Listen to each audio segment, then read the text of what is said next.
ঈদ মানেই খুশি, ঈদ মানেই আনন্দ।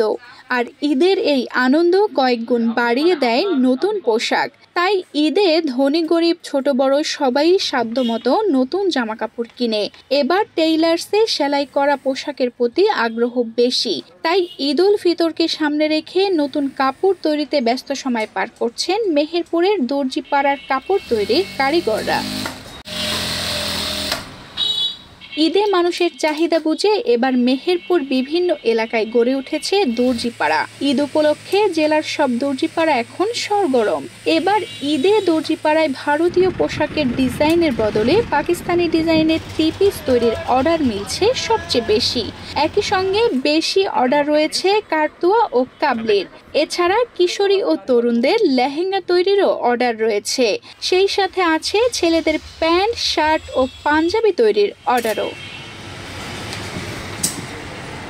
নতুন নতুন ফরমাইশ তৈরিতে ব্যস্ত টেইলার্সের মালিকরা। একদিকে সেলাই মেশিনের খটখট আওয়াজ, আর পাশেই চলছে মাপ অনুযায়ী কাপড় কাটা। বিরতিহীন সেলাই মেশিনে যান্ত্রিক শব্দ বলছে দম ফেলার ফুসরত নেই কারিগরদের। শবে বরাতের পর থেকেই ধীরে ধীরে বাড়তে থাকে পোশাক তৈরির চাপ। সামনে থেকে আমাদের এখন ব্যস্ততা 24 ঘন্টায় কাজ করতে হচ্ছে রাত দিন। 24 বছর ধরে আমরা কাজ করছি। বাসায় ছিল, এখন নিজস্বভাবে টেলার্স খুলেছি 2টা। ওখানে হইতে বড় তনিমা লেডিস টেলার্স, আর এখানে আবার নতুন করে আমরা এখানে শিফট করছি। এটা আমার নিজস্ব জায়গা। বাকি আছে ঈদের, এই ঈদে 2 সপ্তাহের কাজ যা নিয়ে আমাদের প্রচুর অর্ডার হয়েছে। আর এই কাজ ভোর 5টা থেকে শুরু করি রাত 1টা-1:30 পর্যন্ত। তো এখন যদি আমি রেস্ট নিই এই কাজ আমরা তুলতে পারবো না। দাম এবং মানের কথা চিন্তা করে এবার রেডিমেড পোশাকের বদলে তৈরি পোশাকে ঈদ করার আনন্দ নিয়ে টেইলার্সে আসছে ক্রেতারা। আমরা প্রত্যেক ঈদেই একই রকম পাঞ্জাবি তৈরি করি। সাধারণত আমরা যদি কেনা পাঞ্জাবি তৈরি করি তাহলে সেটা আমাদের গায়ে ফিটিং হয় না। বানাইলে হচ্ছে আমার ইচ্ছা মতো ডিজাইন আমি বানাতে পারবো, এই জন্য ওখানে বানাতে আসছি। কেনা পাঞ্জাবি ভালো হয় না, অতটা মানসম্মত পাওয়া যায় না। জেলার 3 উপজেলার বিভিন্ন বাজার ও গ্রাম মিলে রয়েছে 2000-এরও বেশি দর্জি কারিগর। প্রশিক্ষণের মাধ্যমে বেকার যুবক ও যুবতীদের সেলাইয়ের দক্ষ করে গড়ে তুলতে পারায় এখন তারা স্বাবলম্বী।